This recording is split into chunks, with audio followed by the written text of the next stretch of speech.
Welcome to Questions in Actor. I'm your host, Laurent Pitre, and today I have a very, very special guest today.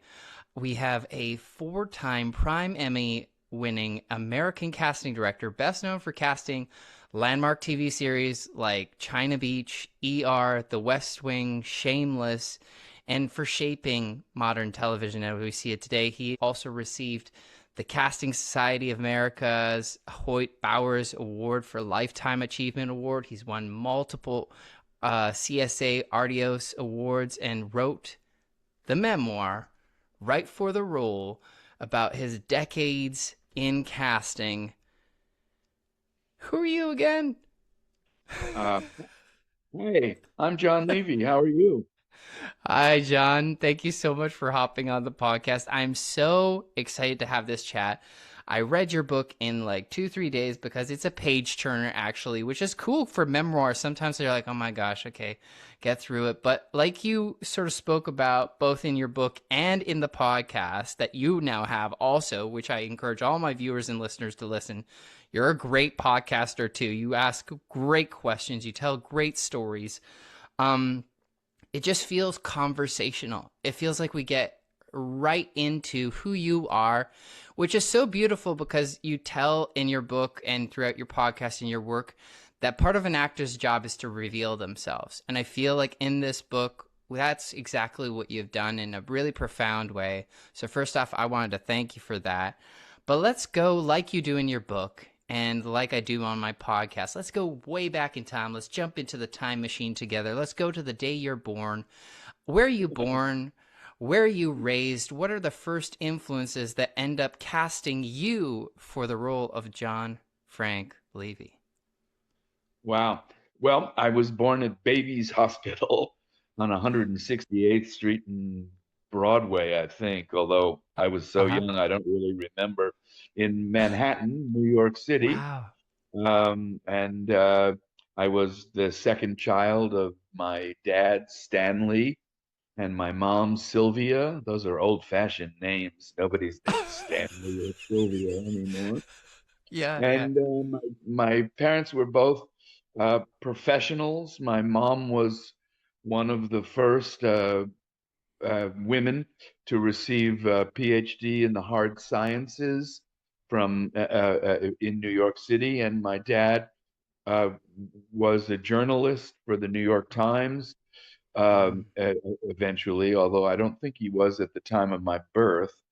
mm, But they were both educated, both from Rochester, New York, where they went to the University of Rochester and met there, um, mm, moved to New York, and started a life that was very different from their upbringing, and uh, created a home and a family for my brother Robert and myself. And and clearly they were my first influences. mm, Their uh, social justice uh, interests and their uh, belief in the possibilities and uh, dreams of America were very much part of my upbringing, and also just curiosity, and excuse me, and being open to watching and listening and learning and growing and changing. mm. Those are things that have become very important to me. And I think they originated because my parents, particularly my mom, surrounded us with uh, diverse and interesting people over the years that the home welcomed those people. Mm-hmm. Yeah, yeah. You really go in depth in terms of your book about your childhood, about those early influences. You talk also about how, you know, your childhood had these influences that then you can now perceive in your own casting. So I appreciate you kind of talking about that. And you said in your book that there was a theatrical experience in your teenage years that sort of solidified the casting. But after having written the book, and having all this now time to reflect even deeper about your life, Do you feel like there were early, maybe television shows, movies, or earlier experiences in your youth that maybe you didn't realize then, but had some significance when it came to you becoming a casting director? Well, we didn't have a television in my home. I was born in Oh, 1947, so we didn't okay. have a television until probably I was 7 or 8 years old. Oh, wow. And I think we got it because my dad wanted to watch the Yankee games on TV. And so I think Okay. sports was the first thing I saw on Ah, television. wow. But later on, my brother and I would sneak up to the third floor. The television never was in the living room or the Ah, bedrooms. It was in the attic in a room that I don't think my mother ever went up there, but my dad did a wow. little. And my brother and I would go up there, and we watched a show called Peter Gunn, and we Oh, we uh, we said it backwards, retap nug. We said to each other when it was time to go upstairs and watch it.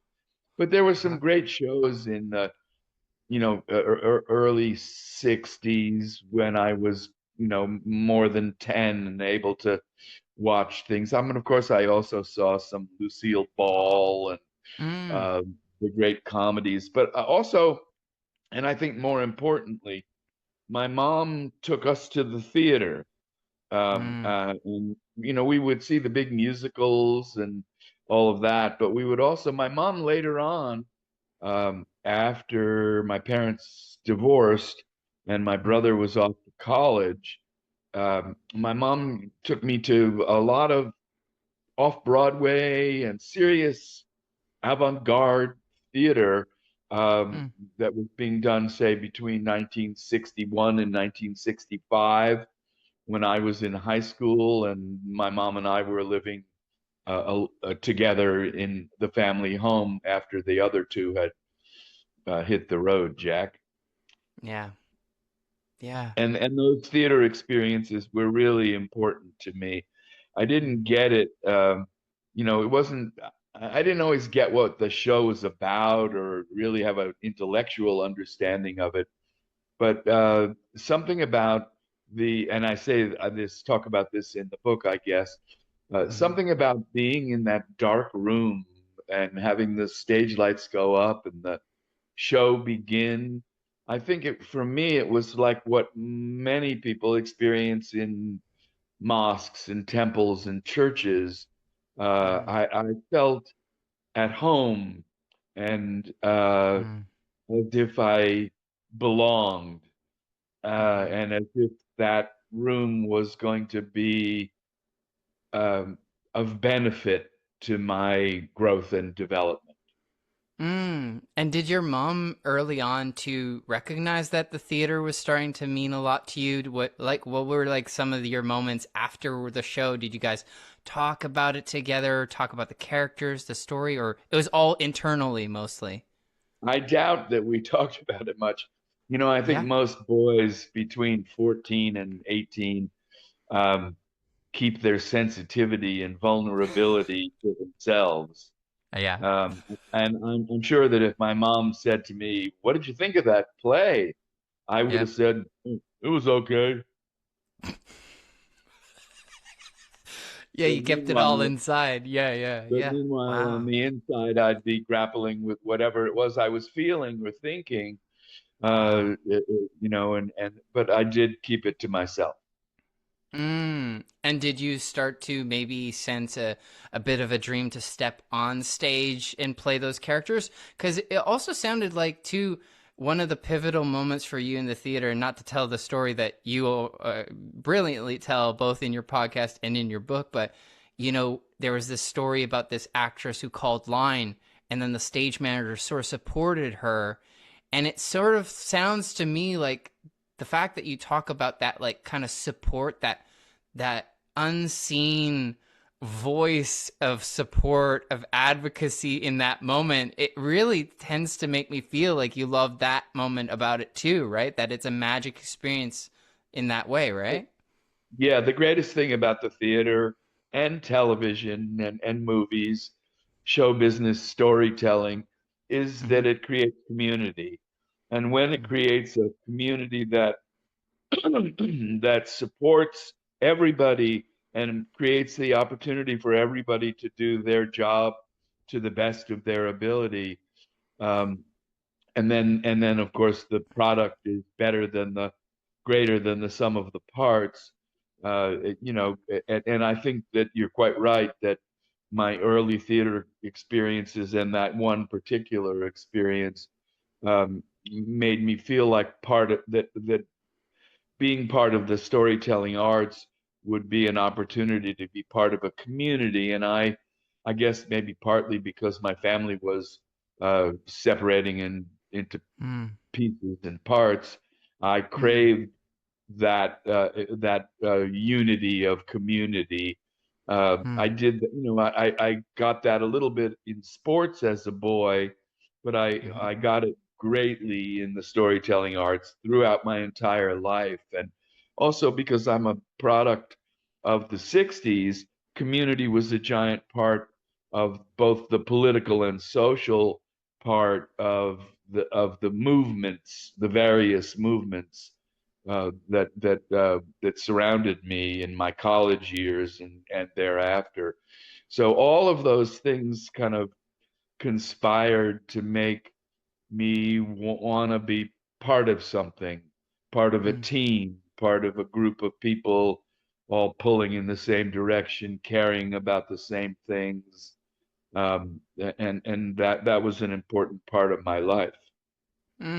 Yeah, absolutely. And we can really feel that from this book. And so I'm curious too, when it came to your first sort of steps into that dream, what did it look like? Did you start by acting first, directing? What were the first initial forays into the arts for yourself? Well, after I was a viewer and an audience member, Hmm. I think I tell this story in the book. In my senior year at a elite private school Oh, in yes. Riverdale called Fieldston, they we had internships. People went and worked with at their dad's law office or doctor's office or various other kinds of things. But some of us were involved with the senior play. And Mm. and there was this girl that I was interested in, and she was planning on being part of the senior play. So I auditioned for it, and lo and behold, she didn't get a part, but I got the lead. Wow. And then a year or so later, when I went to the University of Rochester, where my parents had met, Yes. um, there was another girl, and she asked me what I planned to study, and I said I was an actor. So I went to the extracurricular acting program meeting the next day. So in case she was going to be there, I wouldn't have turned out to be a liar. Yes. And then I began acting. I was not a terribly good actor. I was Uh-huh. a willing actor, but at that time in my life, I didn't really know myself. So I really Mm. didn't have a self to reveal, as you Mm. said in the opening. Um, and so I was okay, but I wasn't great. But I knew it was a place I wanted to live. And I Mm. started directing. It was an odd thing where sometimes you have an innate quality that lets you be the leader or asks you to be the leader. And Mm. that seemed to be happening for me. And there were some plays that I had read and were interested in. And so then I went from being a not very good actor to being a pretty good director in the Mm. theater. And then I got married and came to California and Mm-hmm. did a little of this and that to try to figure out what was going on. And I got an opportunity to direct a play, and just as fates would have it, there was a young actor in the play who was living with a man who was the director of audience development at the Mark Taper Forum. And this young actor would go home from rehearsal and tell his husband that he was having a great experience with me and that I was Mm. talented or whatever. And eventually, the Bob was his name. told his boss, Gordon Davidson, about the play, and Gordon came with a man named Jules Irving, who started the theaters in New York and San Francisco. Mm-hmm. And shortly thereafter, Gordon called me and offered me the NEA Directors Fellowship at the most important theater west of the Mississippi. Yes. Um, Unfortunately, the young woman who was the grants writer missed the deadline, so I never got the NEA Director's Fellowship.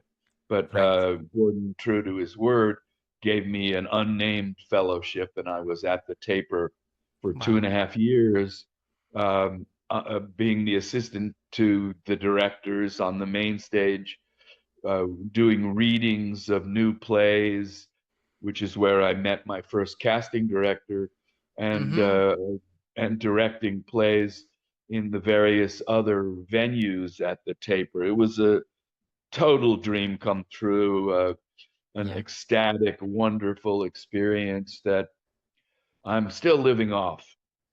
It's I and we feel that from your story too. And I think there's a beautiful, like, it's less that you're having to tear off these struggles, or struggle to reveal yourself. It's almost like the role was revealing itself to you while your life was unfolding. You know what I mean? Like you were saying, you sort of, the beginning of the journey was about love. You know, the love you had with your mother, the love that you were seeking from other girls. As I selfishly, starting an acting career when I was in kindergarten, I just wanted to hold a girl's hand. So I was like, I gotta go in the play, and I gotta find a way to be on stage at the same time to hold her hand. You know, or going through my various relationships, which are master classes in revealing yourself, right? So Yeah.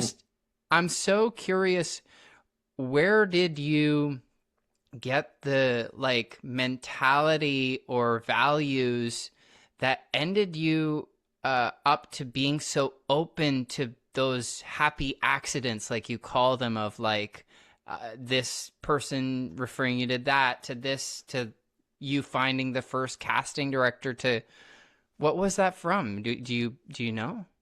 Yeah, I think I was a listener and a watcher as a kid, but I also Mm, was a performer and a kid who wanted attention, and I mm, knew how to get it by acting the fool and such. And mm, right for the role, which is the title of my book and my podcast, mm-hmm, obviously is a reference to you as actors who want to be right for the role and get a job and get a chance to do what you love. But for mm-hmm. me, it's bigger than that. It's finding the roles that you're right for in life by Yeah. being on a journey of exploration of yourself. And, I discovered early that the more I knew about myself, the more I could find the things that would feed me and the people that would feed me and the relationships that would feed me and the endeavors that would feed me. The closer I could get to knowing myself, uh, the the more apt I would be to find the roles I was right for. That's so beautiful, because it's not only relative or helpful to learn this lesson for actors, but same for casting directors, artists, human beings in general can take from this Absolutely. book. Like, Yeah. I think that lesson, it's so beautiful, so beautiful. Well, thank you.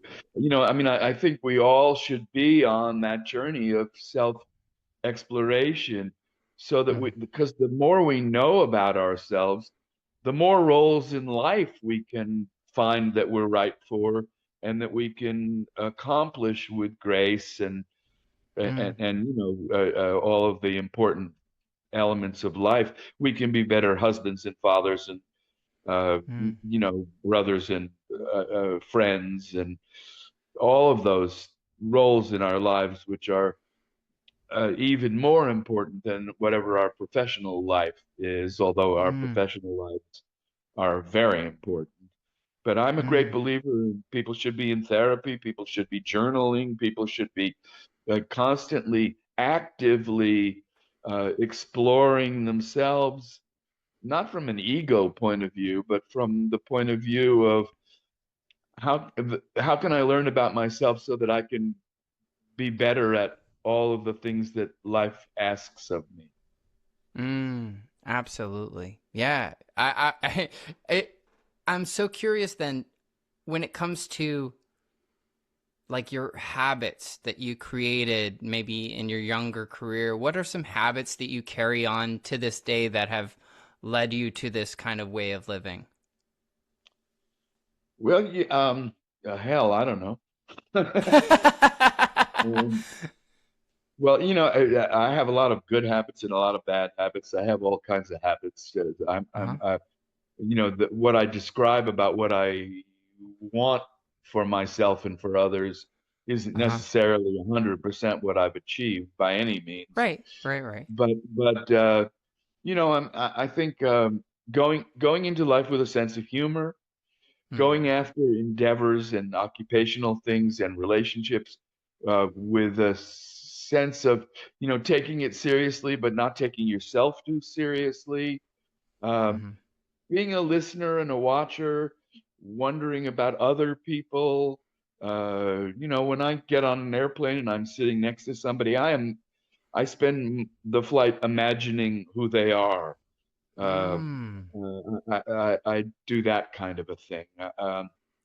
Huh. I try to be, I have a healthy ego and I'm interested in myself, Uh-huh. but I'm also interested in other people. And I Huh. think to be a good casting director, you have to be interested in all kinds of people and find them fascinating, whether they're Medea who kills her children or John Kennedy who starts, who starts Camelot in Mm-hmm. America, whether they're heroic or whatever the opposite of heroic is, maybe Hmm. evil. Hmm. You know, I love people and am fascinated by people and care about them and just kind of curious about what motivates them and how they are becoming who they're becoming. Hmm. That's a real orientation of mine. And I don't know Hmm.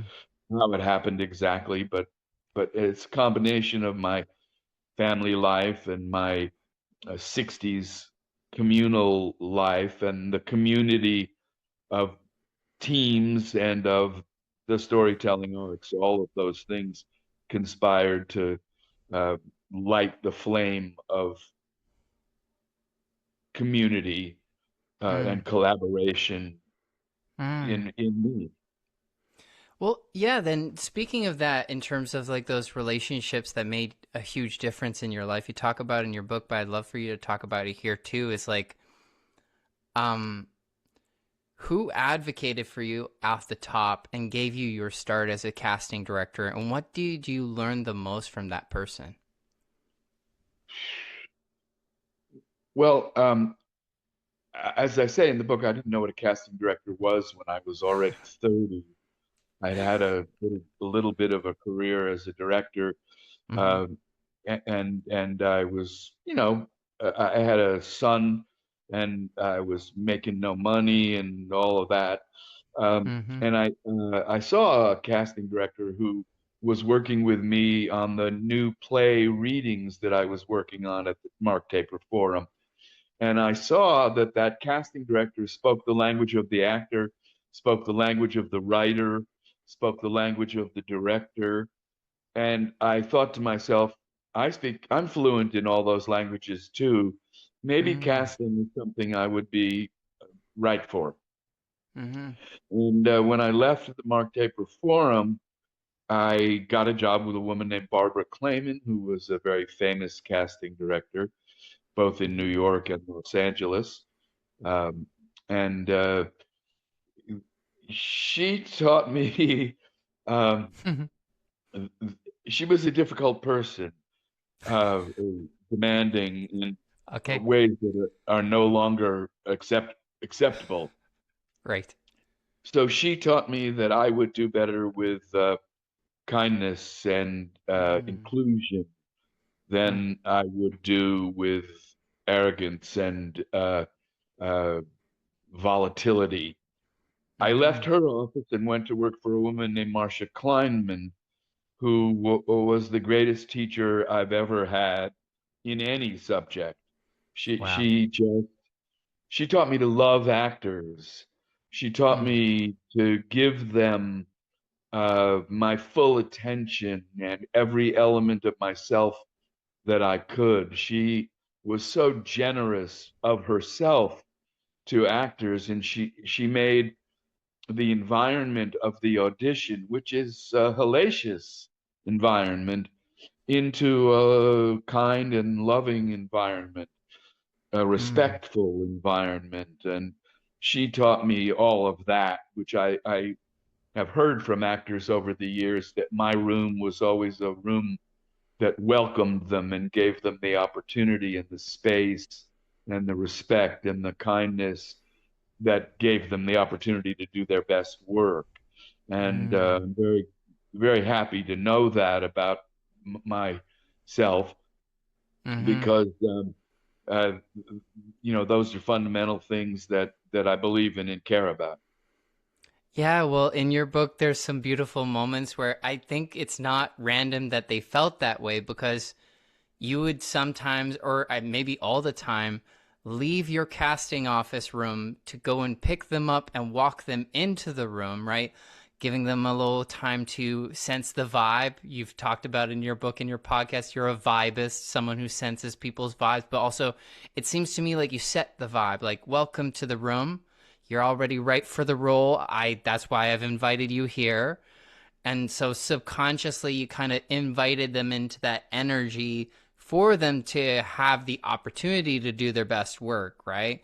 As opposed to show me if you are right for it. Like as you say it many times in your podcast, like if you get the person to do the role the way that it needs to be in the show, you could go to home early. You know, you did the job. You know, so I love that about. And are there things that actors can do that you noticed that they did that made that set that tone, that set that vibe in the room?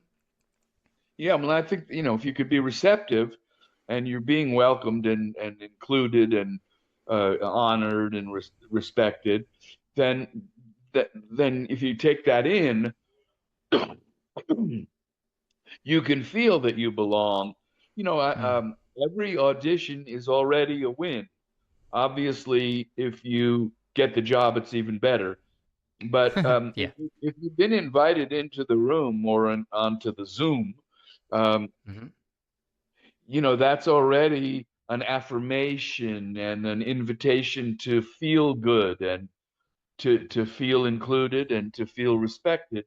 And if you embrace those feelings, it'll give you confidence and it'll give you relaxation and all of those things. Uh, Mm.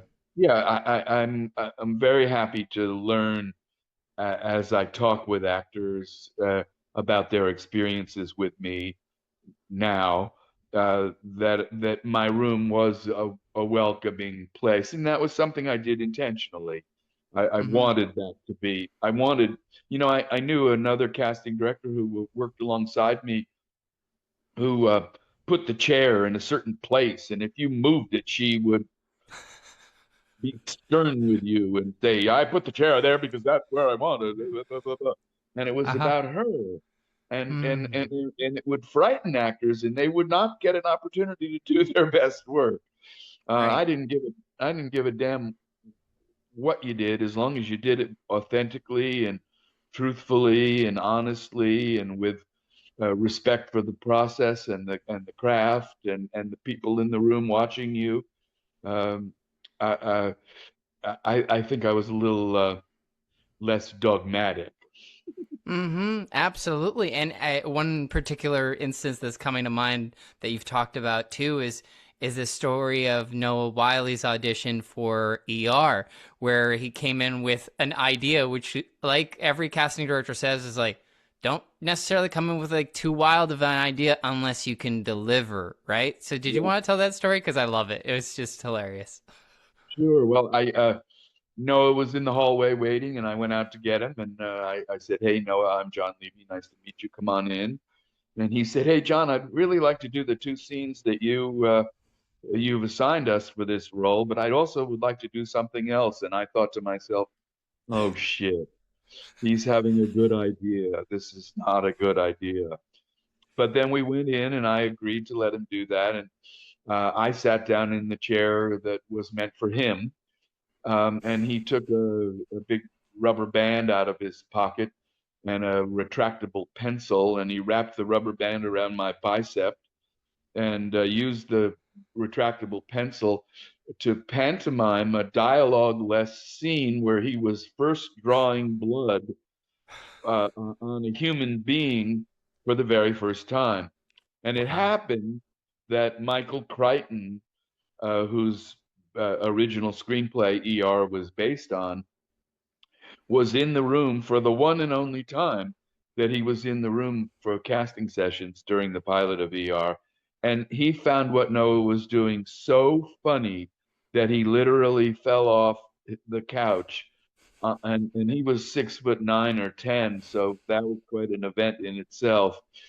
I think Noah probably got the part in that one moment. I still reserve the right to say to actors, don't have a good idea. It's very rare that it turns out to be a good idea. Mm-hmm. Uh, if, once in a while, someone extraordinary um, can make it happen, but, Uh-huh. an eye patch or a Scottish accent or a limp uh, are not a good idea. And if I'm you're laughing. reading, I'm laughing because I think that you must have seen all of those examples: the eye patch and the Scottish accent and the limp. yeah, yeah, Oh, absolutely. well, Just if as I've said many times in the book and on podcasts and on my podcast, if yeah. I've written simple and real after Mm, you've auditioned, you did good. mm, And if you make the right connections emotionally, internally, and you jump out of those connections into the dialogue, into the scene, and you do that in an authentic and simple, real way, uh, I'll be a fan for life. mm, absolutely. So well said. Because I think a lot of actors like are told to make big choices or be complex, and I think you make the differentiation between complex and complicated too, as well. Could you help Yeah. us understand that a little bit more for actors trying to make complex choices? Yeah, well, a complex is a good thing, and complicated is not such a good thing. Mm. Complicated is like when you take all the colors in the rainbow and you mix them together and you end up with a kind of shit brown. And complex is something where you've got the blue and the red and the green all articulated, in a Mm, way that is authentic and simple and real, and mm, that will create a complex result. mm, And you talk about making big choices, and I always say make strong choices that you learn from the script, not from mm, some crazy idea you're having. If you're the three-line waitress who's waiting on the two cops who are sitting at a table in your coffee shop discussing their case, it's not about you. So if you decide to include the sexual abuse at Thanksgiving from your drunk uncle when you ask them if they'd like another cup of coffee, that's completely irrelevant and stupid. mm-hmm, mm-hmm, mm-hmm. Yeah, I love that analogy is so good because I think, yeah, like younger actors, or like when you're starting out, you want to be noticed, right? You want to be like, go from co-star to guest star to lead right away. You know, you want to be the lead right away because that's mostly what you were getting in high school or in elementary, right? Or whatever their past is. And, you know, it feels more exciting to play Hamlet than it does the guy holding the spear kind of thing. But, you know, there's a lot of value in each and every one of those characters. Like you said, everyone needs to be real and everyone needs to be complex, you know? So there's just as much of value in the spear holding soldier than the lead character in the play, because they all make up the world together. So Yeah, absolutely. I'm curious too, when it came to you starting to cast, and I think you talked about it on different podcasts too as well. You don't see a difference between theater and film in terms of the acting, maybe just in terms of, like, say you're in a 400 seat theater, you need to project your voice. Would you help understand, like, or maybe explain that for actors and why you feel like the acting for film and theater is basically coming from the same source? Well, because the source of your performance, the wellspring of your creativity, is your connection to something in your imagination or something in your experience, something in your body, something in your mind, the thoughts and the feelings of the character. If you can marry yourself with the thoughts and the feelings, your own thoughts and feelings, and experiences and imagination to those elements of the characters, it does then the medium has its technical differences. You know, Hmm. you don't have marks on stage in the same way that you do in film and television because of the camera and the projection of your voice and all of those technical things. But Hmm. the internal work of marrying yourself with the character, with where the character is at, is the same. Hmm. And it is through your imagination and your experiences, where you connect to those imagined experiences or those real experiences, so that you can get where the character is in the moment before the scene begins. Hmm. Wow. It's so beautiful because I think you do a great job of marrying your experience with the roles you ended up playing in your life. You know, with every stage of your relationships, with fatherhood, with falling in love, with falling out of love, those kinds of things. I'm wondering, in terms of like your first show, big show that you were casting, I think was China Beach. What do you feel like in your life was happening or had just happened that really helped you be right for that role? Well, people told me that I was casting China Beach, that I was casting all the girls I wish I had slept with in the 60s. Um, I suppose there's some element of truth to that. But again, it was of my time. The show Uh was huh. of my time, and Yeah. so I had no trouble identifying with the thoughts and feelings of the characters, of the various characters. They spoke to Mm, me. I felt mm, like I knew them, like I knew when people were being simple and truthful and real when they were mm, auditioning for those parts. mm, So, it was a role I was right for, to cast that part, mm. those Yeah. parts, that show.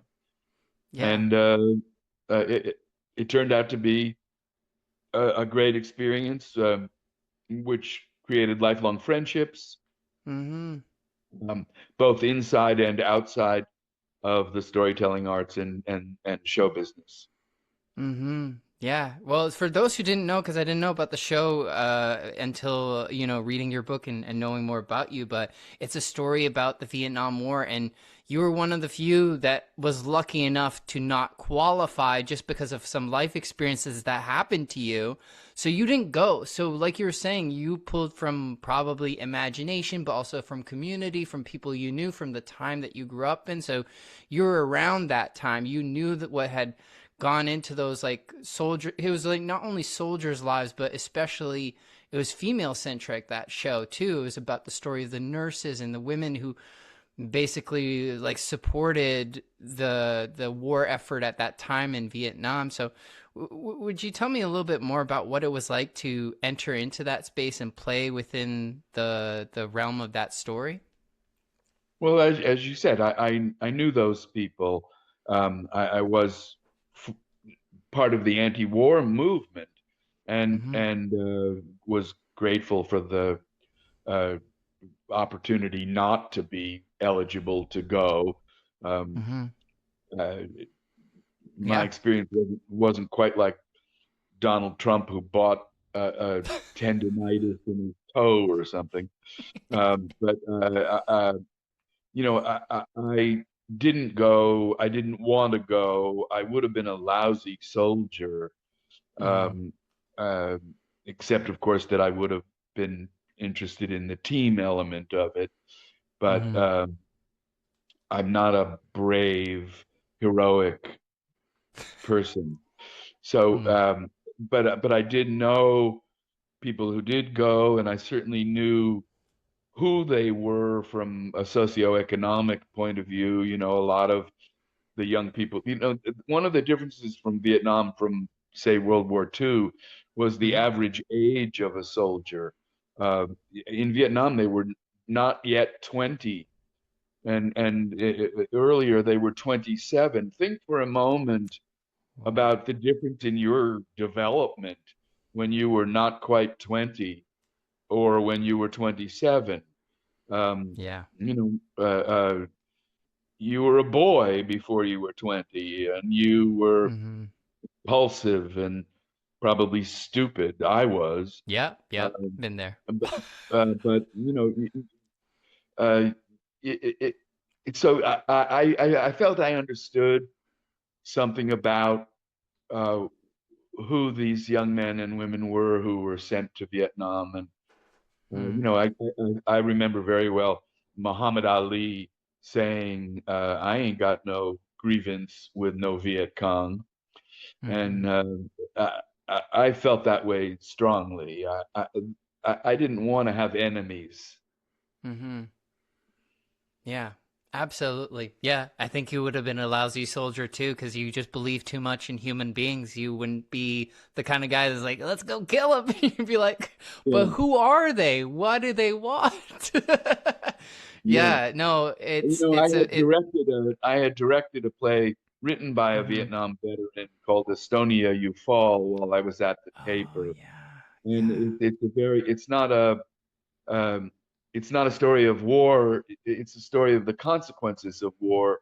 And this Mm. Estonian American soldier sergeant um, keeps going out walking and trying to find the enemy. And eventually he finds the enemy and they talk to each other, Whoa. rather than shoot at each other. And they go away with a deeper understanding that the other is not really so other, that they're more the Wow. same. And you know, Martin Wheatman, who's long gone, who wrote that play, was an extraordinary guy and taught me a lot, and Mm. taught and framed my understanding of the war in a deeper way, and I thought about him often Mm. during the casting of China Beach. Mm.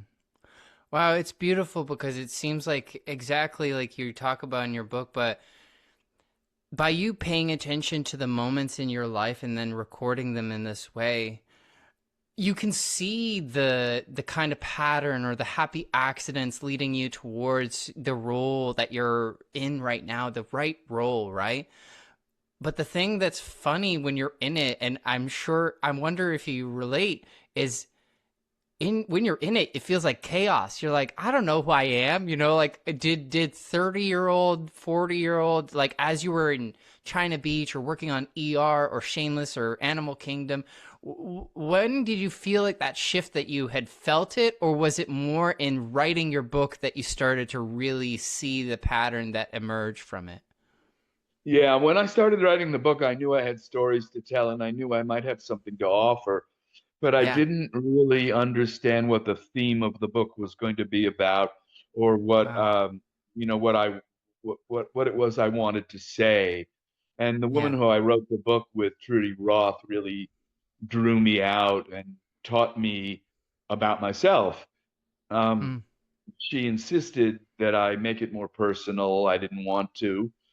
I'm really a pretty private guy, Uh-huh. but I saw the value in revealing myself, in encouraging other people to reveal themselves in their art and in their lives. And Mm. that really became what the book was about. And it was a conscious effort, but I always knew that I was becoming John Frank Levey, and Mm. that it was a journey. I still don't feel like I'm at a finished product. Yeah. Uh, I guess I'll feel that right before my last breath, Yeah. if I'm lucky. Yeah, But yeah. just recently, my beloved daughter um, brought my grandchild Aw. into the world. Oh my God. So now I have a new role that I have to find a way to be right for. Oh, congratulations, John. That's amazing. I'm so happy for you. Wow. Wow. That's beautiful. She is. Oh, that's amazing. I'm so happy for you. That's incredible. I think you speak to also the fact that life is not as much a product, or like the purpose is not about products, because you've had many moments of celebration, and you've also had your trials, but it's almost like you're discovering the process. Like the process seems to be where the role is for you. And Yeah, well, it's as a casting director, I'm always very invested in the process. I always feel like the process will out the right person for the role. mhm. And as I learned that about casting, I also learned it in an evolutionary way about living, about myself. It was that it's the process. It's there's no goal line. There's nothing. There's no finished product. There's, I mean, Mm. in storytelling, there is. You finally shoot and edit the pilot of ER, and there Yeah. you have it. But in life, it's all evolution, and Mhm. uh, it's all openness and being on that journey of self-exploration, self-discovery, and being dedicated to the idea that you can grow and change and that life provides you with those opportunities. Some of them feel great and some of them feel terrible in the moment, but they're all grist for growth and change. Wow. I love that you said that too, because some people think like the good is that we're seeking, but the negative, like you said, or those things that feel terrible at first actually are all opportunities for growth and change. And I think that that's so valuable, not only as casting directors to hear that, directors, writers, actors, human beings. Again, that's why I cannot speak higher of your podcast or of your book, because I think it's profoundly it's profoundly moving, your story and your journey and your life's work. Um, I'm curious now. Like now that you got this book, which I'll be putting links in the show notes, and I'll be making sure that everyone buys a copy from you specifically, because if they come and go to your website, they'll get the autograph copy they'll be sent, or they can help Jeff Bezos buy his next planet, and get it on Amazon, which is unfortunately what I did. But I wanted to get it right away. But yeah, tell us maybe also like ventures like the podcast, like films that you're starting to work on. What's exciting you about right now? What are like the projects that are piquing your curiosity? What are you excited about in the present moment, other than being a grandfather? Which again, congratulations, that's awesome. That's so Well, amazing. this past spring, I wrote and directed a short film, which I had never done before. And it was based on a dream I had about my relationship with my dad. So it was personal Whoa! and emotional. Uh, and it was, I did it for the doing. And, Wow! uh, and, you know, we applied to get it into a couple of film festivals, and so far they've politely said no, thank you. And um, that hurts in the moment, Of but then course. I really, it reinforces the idea that I did it for the doing. It was the Yeah. experience of getting it out of my head and heart and onto well, digital whatever, um, Yes. no no film, um, Yeah. but so that was very exciting, Mm. and it helped me again to realize that everything I'm doing for the doing, and any attention or accolades I get as a result of it are not the point, but Yeah. delightful, but not the point.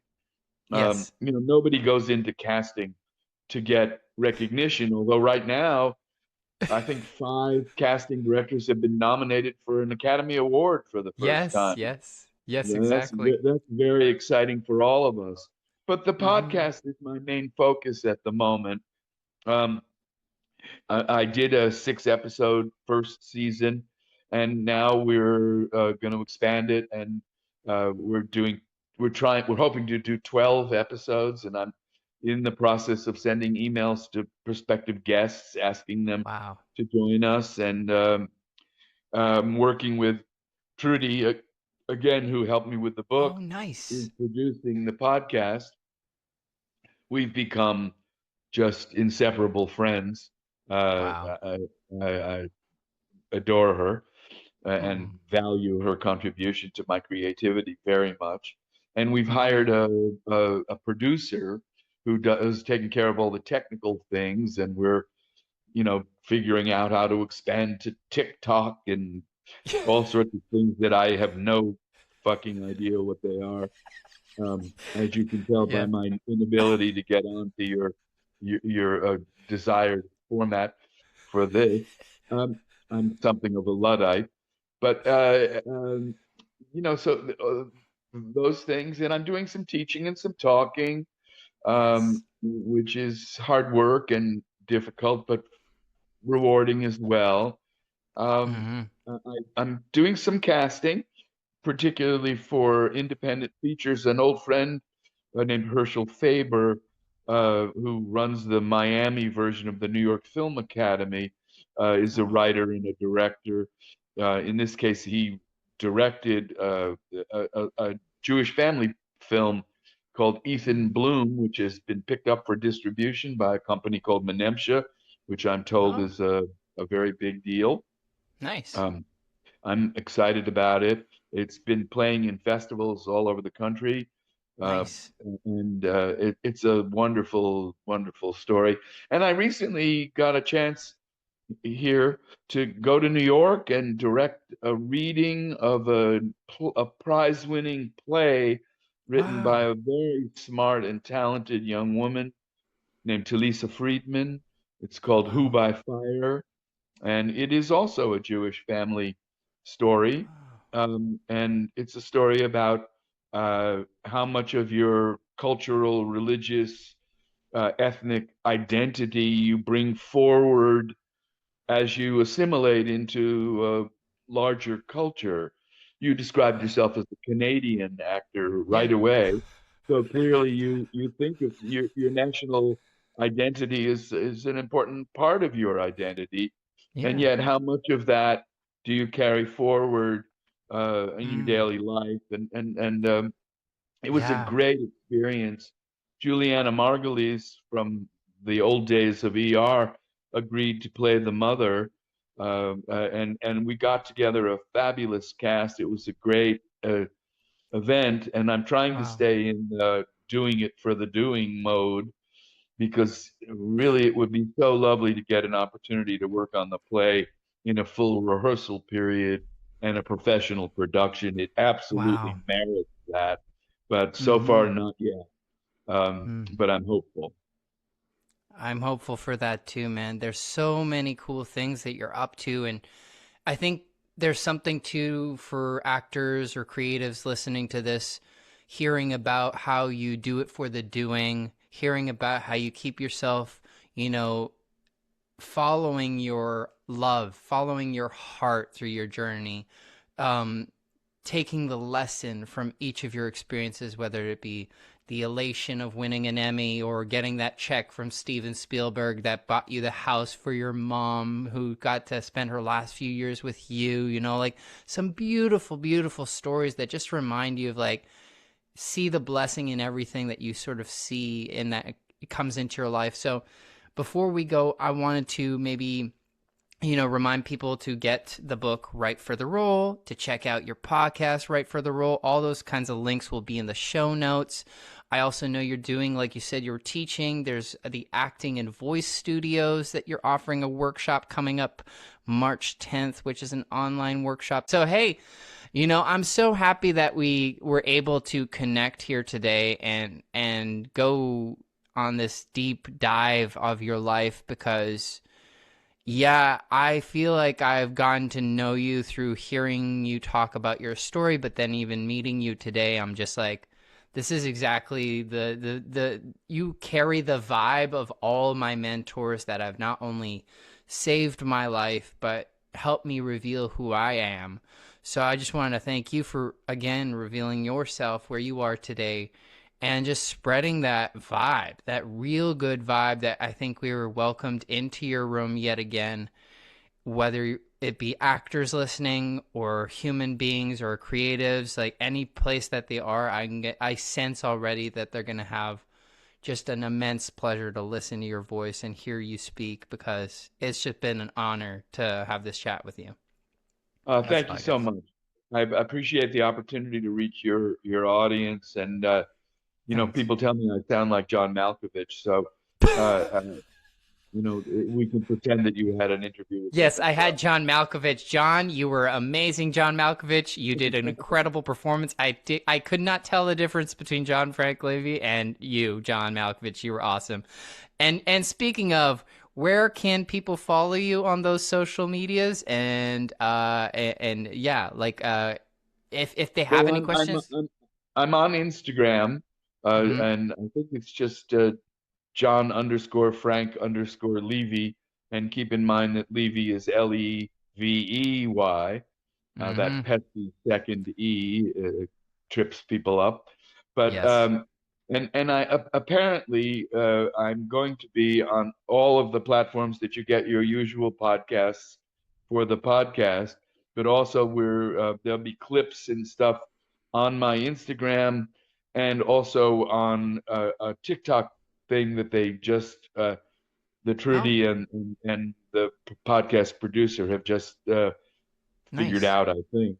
And Great. so I'm around, uh, Nice. and I look forward to your finding me.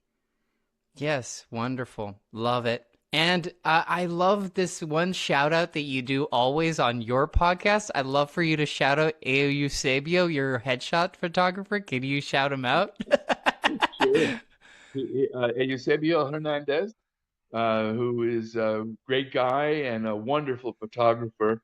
He actually, his company is now called Hero Shots. I Oh, think that's changed. And I would strongly recommend you to actors to go ahead and get yourself new headshots through Eusebio because he knows when to press the button and he knows how to keep you relaxed and confident when you go into his room. yeah, absolutely. Well, thank you so much, John. This has been amazing. I could talk to you forever, but I don't want to take too much of your time. Thank you so much. This has been a gift and scene. That's how I end the podcast.